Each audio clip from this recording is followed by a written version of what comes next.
Om.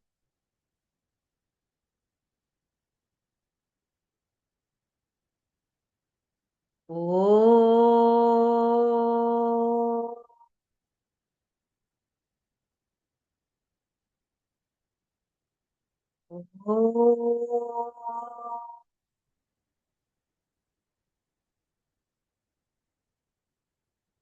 Om Shri Ganeshaya Namaha.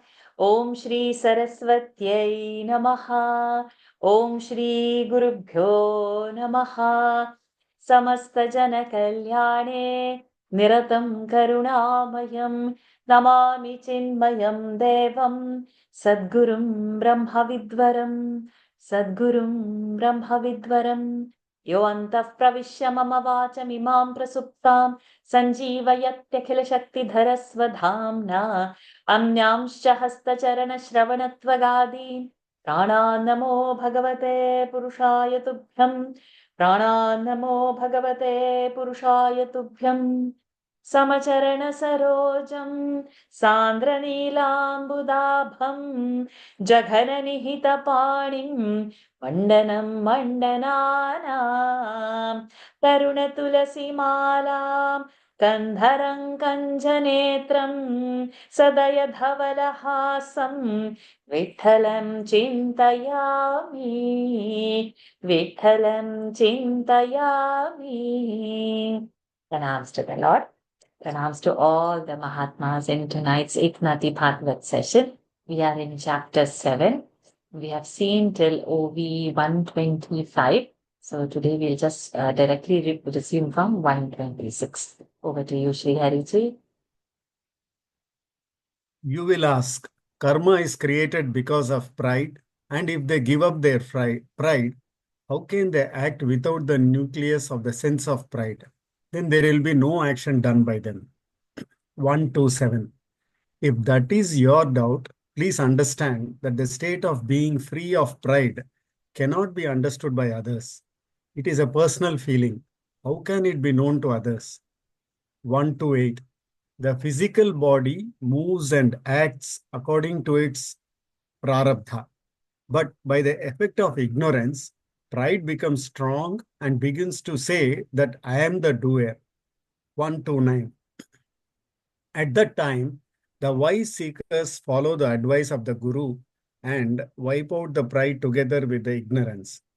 130. So, you should understand that by the residual force of previous karma, the body of a man of wisdom functions.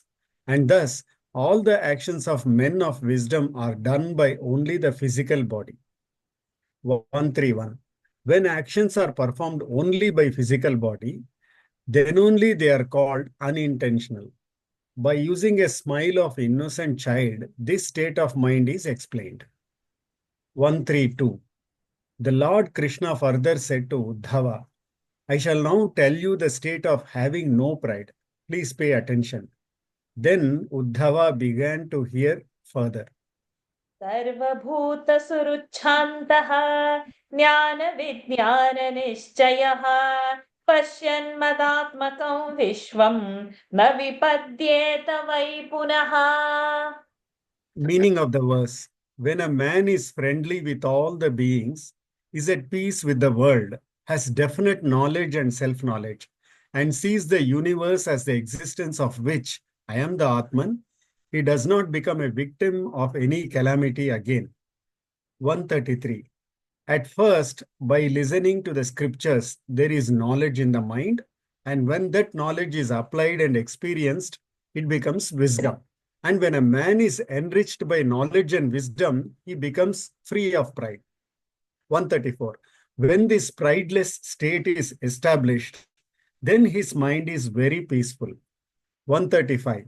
If the mind is forcefully tried to be peaceful, or if hurts done by others, if hurts done by to us by others are tolerated with great effort by gritting our teeth, who will call it as a peace? If peace is maintained with inner struggle, it is not real peace. 136. Real peace should be like the calm ocean. It is not less, nor more at any time. 137. Hundreds of rivers are pouring dirty water into the sea, but sea maintains the purity of the water. 138. Similarly, the man who's really peaceful is not disturbed, even though the distinction among various beings, which causes a hindrance to the welfare of the soul, attacks his consciousness. 139. Only the man who has such peace in his mind can be a true friend of all beings. He is loved by all and he has goodwill towards all. 140. His friendship is also very wonderful. He offers all his possessions for the sake of friendship. He never deceives others for his selfish needs. He gives advice only to a person who is worthy of his blessings. 141. His point of view is very uncommon. He looks upon the world as himself and none other. By his vision, he has united me and the world. 142. Wherever he looks, he sees me only. Even if he does not see me, still I become his non-seeing. 143. I become his vision by which he looks, and I, the world and himself become one unitary existence. 144. When I become identified with the whole world, the terms he and me are dissolved. So he lives in me and the world by his vision of Atman. 145. When by destruction of the habits of his mind, he finds me easily, how can he take another birth, which is full of pains? 146. The life in the outer world begins after the mingling of male sperm with the female egg in the uterus of mother and by birth. 147. The minute germs in the uterus fluid enters his mouth and nose and chest and brain. Thus, the child fetus is subject to the vicinity of all dirty things in the mother's body. 148. The fetus is like a lump in the vicinity of the heat of the stomach of the mother, and one by one the limbs develop in the same heat. At that time, the jiva prays, "O 149, O Narayana, I do not want to suffer the agony and the pain in the womb. No, no, I do not want them. Even to hear about them makes me sick." 150. When the child is pushed down and out of the vagina tunnel, the pain is very acute, like the sting of the scorpio, and with great hardships the child is born. 151. Those great devotees never have to undergo this painful process of birth. Those who have attained their own reality become the supreme person because of this yoga of equilibrium. 152. When I am with them at their back and front, where is the question of their rebirth? They come to me immediately and become one with me, destroying the time and the death. 153. Where birth is no more, death also refrains to come. Thus, my devotees merge into me by the power of their devotion. 154. Having talked these things, the Lord Sri Krishna patted Uddhava on the back and said, "Come on, Uddhava, just do this simple thing so that there will be no birth and death, the coming and going for you." 155. As the bird Chataka sips the rainwater directly in the air, Uddhava also listened with open mind to the teaching given by Sri Krishna. 156. Or as the bird Chakor is eager to perceive the rays of the moon, Uddhava was having keen interest in the words of Sri Krishna. 157. Or as the young ones of a sparrow open their beaks by slightly coming out of their nest to receive the grains brought by the mother bird. 158. So, Uddhava was extremely glad to look at the beautiful face of Sri Krishna, and lo, he was as if drinking his advice by the mouth of his ears. श्रीशुकवाच इत्यादिष्टो भगवता महाभागवतो नृप उद्धवः प्रणिपत्याह तत्त्वजिज्ञासुरच्युतम्. Meaning of the verse. Sri Shuka further said, "O king, thus instructed by the Lord, the great devotee Sri Uddhava bowed before him and being interested in the true principles asked Achyuta." 159. Shukacharya said, O Parikshiti, the Lord was really benevolent towards Uddhava, and that is why he gave this advice to his great devotee about the philosophy. 160. That increased the desire of Uddhava for further listening. So you will see how sweet was this talk of Sri Krishna. 161. The Lord Sri Krishna himself gave a piece of his mind with love to Uddhava, and his talk was very sweet. That enhanced Uddhava's desire to listen further, but he remained very humble. 162. Uddhava was overjoyed with love. He prostrated before the Lord, and the loving devotee as he was, he asked the Lord further. Uddhav उवाच योगेश योगविन्यास योगमात्मन्ययो योगात्मन्योगसम्भव निःश्रेयसाय मे प्रोक्तः त्यागः सन्न्यासलक्षणः. Meaning of the verse, Uddhava said, O the God of yoga, the resting place of yoga, Yoga Atman, and the one who is the progenitor of yoga, you have told me for my final good, the principle of sannyasa, which is renunciation, the giving up of all things that bind. 163. O the master of yogis, Uddhava said, you are the husband of the goddess Shri. You are the treasure of yogis. You are the very image of yoga, and by yoga only you manifest yourself. The entire yoga is originated in you, originated in you. 164. You have told me about renunciation and sannyasa for my benefit, but it is very difficult and disastrous. I'll read the previous verse because I didn't chant it correctly, and then I'll read the 15th. Uddhav उवाच योगेश योगविन्यासः योगमात्मन् योगसम्भव निःश्रेयसाय मे प्रोक्तः त्यागः सन्न्यासलक्षणः त्यागोऽयं दुष्करो भूमन् कामानां विषयात्मभिः सुतरां त्वयि सर्वात्मन् अभक्तैरिति मे मतिः. Meaning of the verse, this renunciation is very difficult, especially for those who have desires for sensual pleasures and who are not your devotees. This is what I feel. 165. O Shripati, I feel that this way of renunciation is very difficult even for me. How can others who are not self-controlled do it? 166. O Sri Krishna, those people who have karma, the desire in their heart, will never be able to achieve their renunciation. Kama, not karma, kama. Oh, sorry, Kama. Oh, Sri Krishna, those people who have Kama, the desire, in their heart will never be able to achieve this renunciation. 167. Unless your blessing is received, how can the non-devotee achieve this renunciation?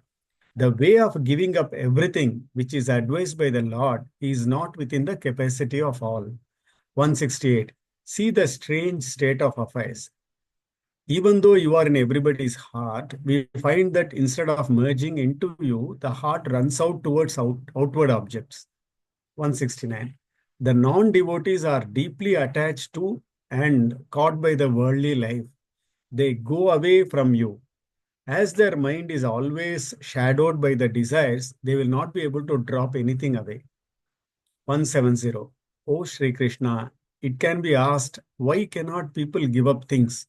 I shall tell you what is so difficult in letting things go. सोऽहं ममाहमिति मूढमतिः विगाढस्त्वन्मायया विचरचिन्तात्मनि सानुबन्धे. I'll do this again. सोऽहं ममाहमिति मूढमतिर्विगाढः त्वन्मायया विरचितात्मनि सानुबन्धे तत्त्वं जसा निगदितं भवता यथाहं संसाधयामि भगवन्ननुशाधिभृत्यम्. Meaning of the verse, I am ignorant, O Lord, because I am attached to this body and children, relatives, which are the creation of your Maya. I am immersed in the concept of I and mine. Therefore, instruct me, who am your servant, by which I may easily attain to that renunciation that has been taught by you. 171. Your Maya is a strange force in itself. It is the creator of the notion that I am the body and makes us believe that whatever is related to this body belongs to me. In this way, quite a wrong notion has become very strong. 172. As myself and my belongings have become very strong, the intellect becomes devoid of all common sense, and there is great attachment to the house and belongings and the property. To be free of those clutches becomes extremely difficult. 173.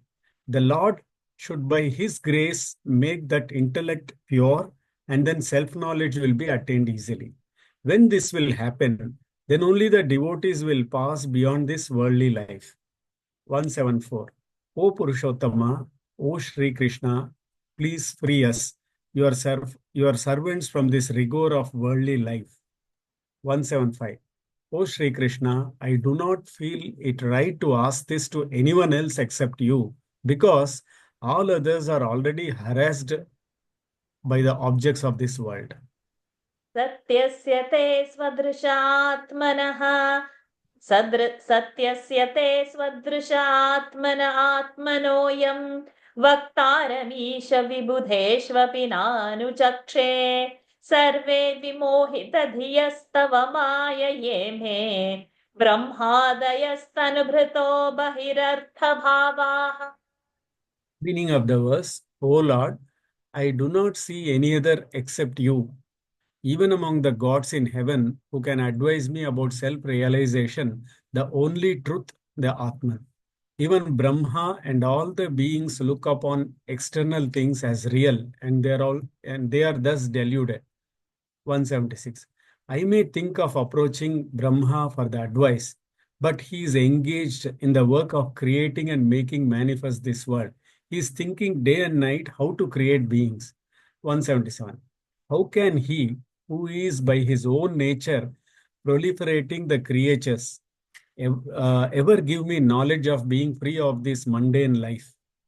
He will never destroy what he has brought into this existence.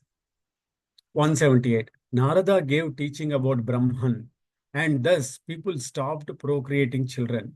This is angered his father, the Brahma, and he cursed Narada.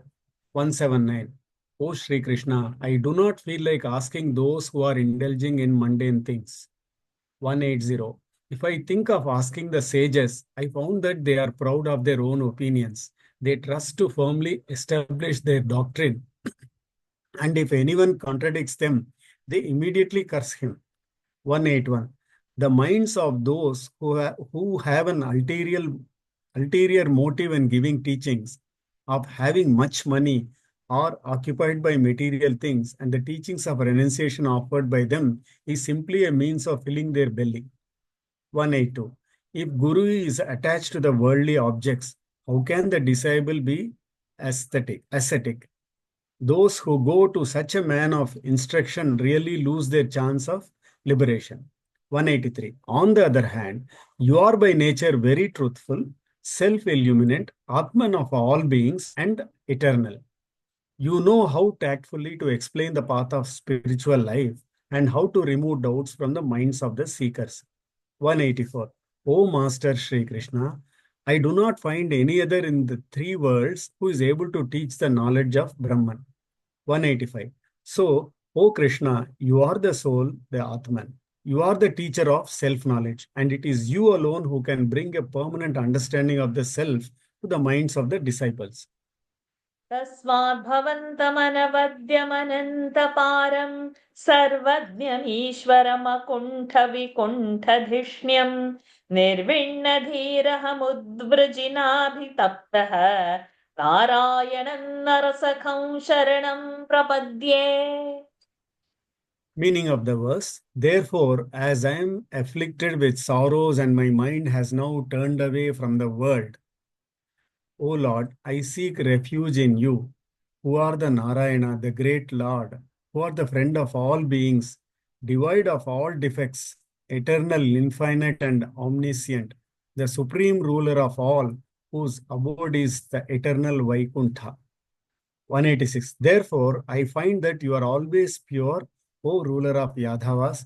You are not at all touched by the attachment and the Maya. and the people sing and praise about your divine purity. 187. Your purity was not affected by the morsels taken by you from the plates of your cowherd friends. On the other hand, by accepting such food, you have given liberation to them. Though you squeeze the very life from the evil Putana, your purity was not affected.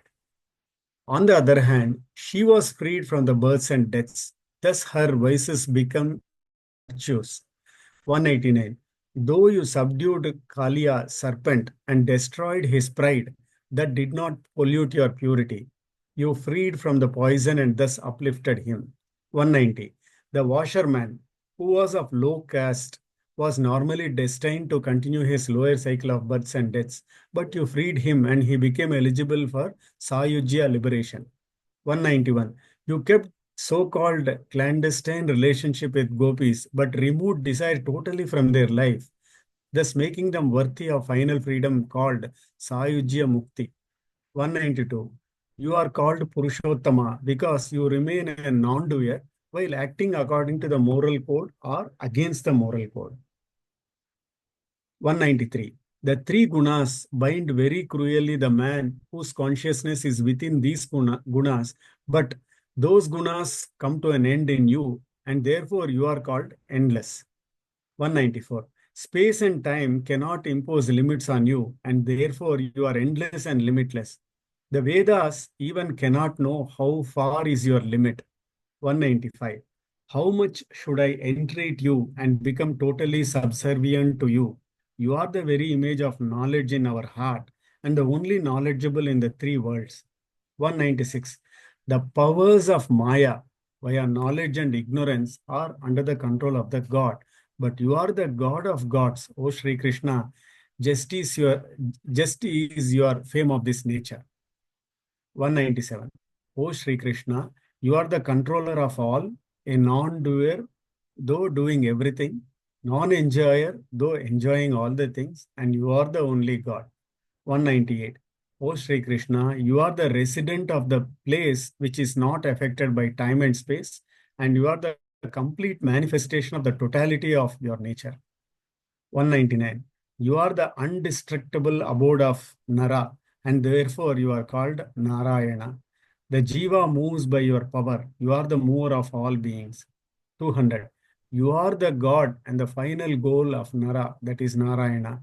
It was you who gave self-knowledge to Arjuna at the time of the great war. Hari 20. Om. Yeah. We can pause over here for today. Lovely reading. First, give your thoughts, Sri Hariji.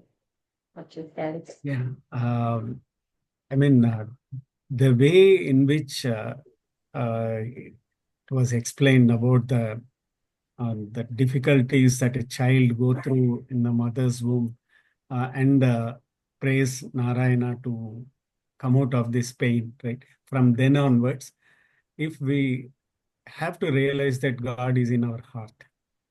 So with that in mind, only Narayana can remove all the sorrows and remove all the attachments and give liberation. And last few verses again usually stays back where uh, he is endless, everything ends in him. He is the doer, yet he says he's not doing anything. Like so all actions are performed, but he says he's actionless. So those verses actually are no time and space. And like when we surrender to him, only can get liberation instead of focusing on other objects and no other God like Brahma whose purpose is to create and manifestations, but can give the knowledge as Paramatma Lord Krishna can give. That I mean, those verses like it touched and Beautiful, beautiful. I love those verses which were talking of pride. So I have marked 133 OV number. 130. So, which I feel that I should print and keep it somewhere. At first, by listening to the scriptures, there is knowledge in the mind. And when that knowledge is applied and experienced, it becomes wisdom. And when a man is enriched by knowledge and wisdom, he becomes free of pride. So that step by step, that why we should hold the scriptures in hand, what it is changing in us subtly, we are actually not knowing. But Lord has given that stepwise thing that how to establish this state. And that also because Uddhava has insisted to us. So Krishna is saying to him that I will tell you how to have the state of having no pride. And then he begins. So first Uddhava's surrender happened, and Uddhava's that one sentence again I underline. I just love in 158. Buddha was extremely glad to look at the beautiful face of it, and that last line, he was as if drinking his advice by the mouth of his ears. Lord is talking, and he's so intently drink. So I found that statement so beautiful that Lord is so means he's so closest to the Lord and he's getting that easy access to her, and so humbly he's put himself.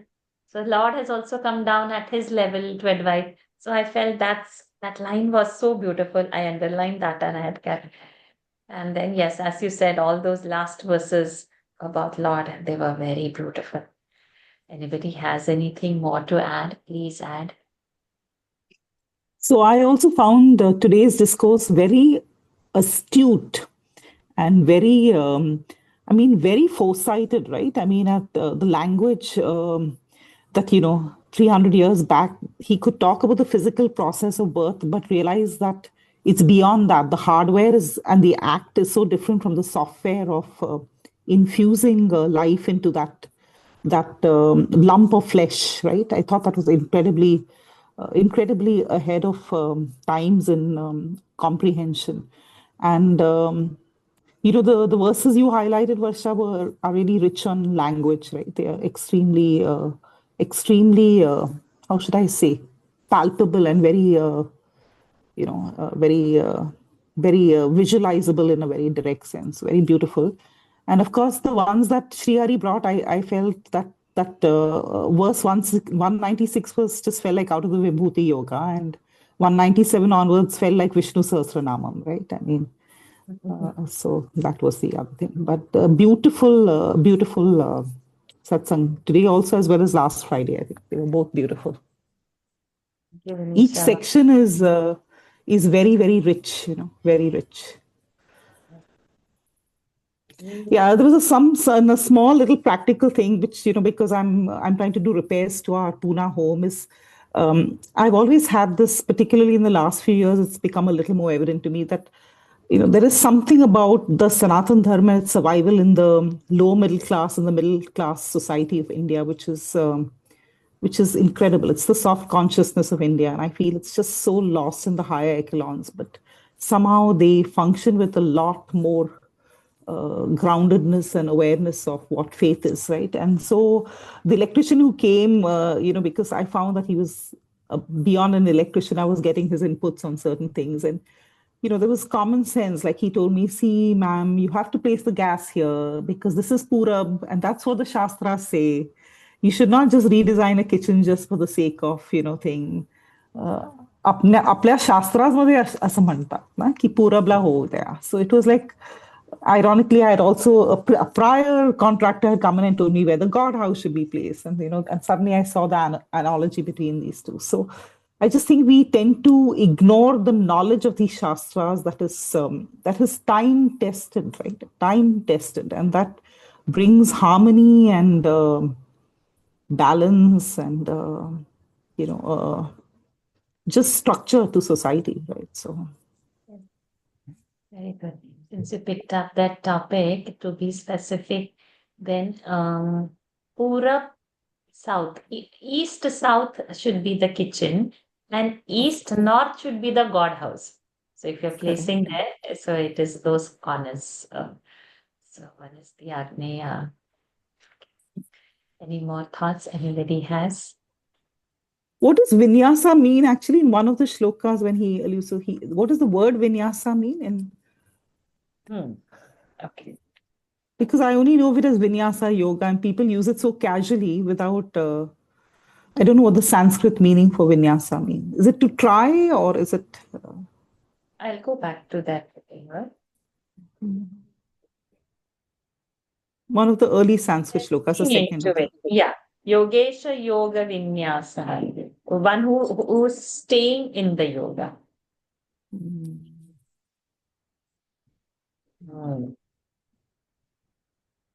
Who rests in the state of yoga. A restful state. Any more thoughts? Rajiv ji, Radhakrishnan ji, Lata ji, Bharata ji, any I thoughts? just enjoyed the last few 185 to 200. I just they were all very mesmerizing verses. Okay, then back to you, Sri Hari ji, for the closing prayers. ॐ भवतः पूर्णमिदं पूर्णात् पूर्णमुदच्यते पूर्णस्य पूर्णमादाय पूर्णमेवावशिष्यते ॐ शान्तिः शान्तिः शान्तिः हरिः ॐ श्रीगुरुभ्यो नमः हरिः ॐ श्रीकृष्णार्पणमस्तु Hari Om. Thank you, Sri Hari ji. Thank you, everyone, for joining. Let's meet up tomorrow. So, Vinisha will start tomorrow from 201 verse of 7. Okay, see you all tomorrow. Hari Om. Hari Om. Hari Om. Hari Om, Varsha ji. Hari Om, my dear.